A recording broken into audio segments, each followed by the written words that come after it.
How's it going, everyone? I'm back again with part two of the study, What is Allowed to be Realistic or Not, John Wick versus Fast and Furious.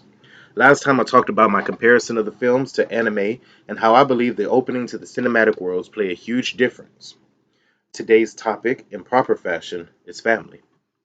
We all know of the recurring theme of family in fast movies, but maybe there is a deeper reasoning behind the theme, outside of just lessons of family.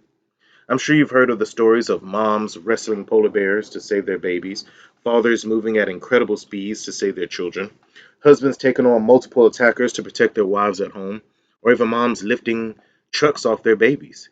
These fascinating phenomena have all been on one common ground: protecting family. And whether my personal belief of God endowed them with strength and protection to fight the impossible is true, this is still evidence of how we experience this in real life. Maybe it's overdone or overstayed as welcome, but if the prevailing theory is true, the crew of Fast and Furious live because they need to live for their family. Dom has flown over a freeway and caught the love of his life mid-air to protect her from seemingly dying again. Letty has fought and bested trained killers and bodyguards to assure the protection of someone she barely remembers, yet is the only one that's treated her with so much love and care. Gal Gadot's character, I forgot her name right now, made precision shots while on a truck that was hanging off of a moving airplane.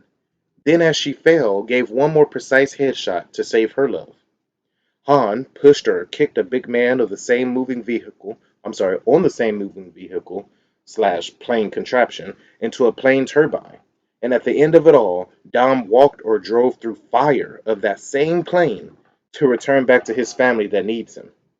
I could give a lot more examples, but almost always has it tied back to family. And perhaps that's the logic behind why they survive, because they need to survive in order for their family to.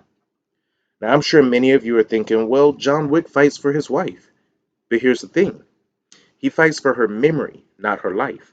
Unfortunately, she was dead before we ever met him.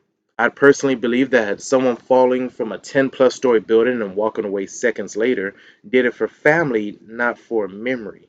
I'm talking to you, John Wick 3. Even the revenge of his wife's dog. That revenge will only get you so far, especially over a dog or a car. I would take Michael B. Jordan's Without Remorse for a more believable revenge motive because in the story, in the movie, his wife and baby are killed by the man or by men he wants to exact revenge on. I will take that over a revenge story of the memory of your love being threatened. At the end of the day, John Wick or Without Remorse, both movies have lost their valuables already. Um, but human nature in real life has proven to fight for the odds for the preservation of their own life or another's. So, on this topic, I would say Fast and Furious does it better. There's always a family member of theirs at stake, or their life or freedom to lose in the fast movies. And perhaps that is what pushes them beyond the reality we live in.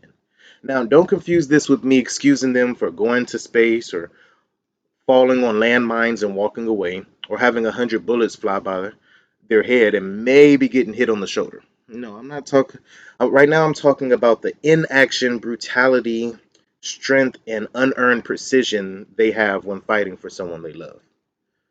Now, the question of why John Wick is more accepted by the public, by its audience, for its unrealistic action has yet to be answered. So we will continue to press on the issue at hand until we find an answer together.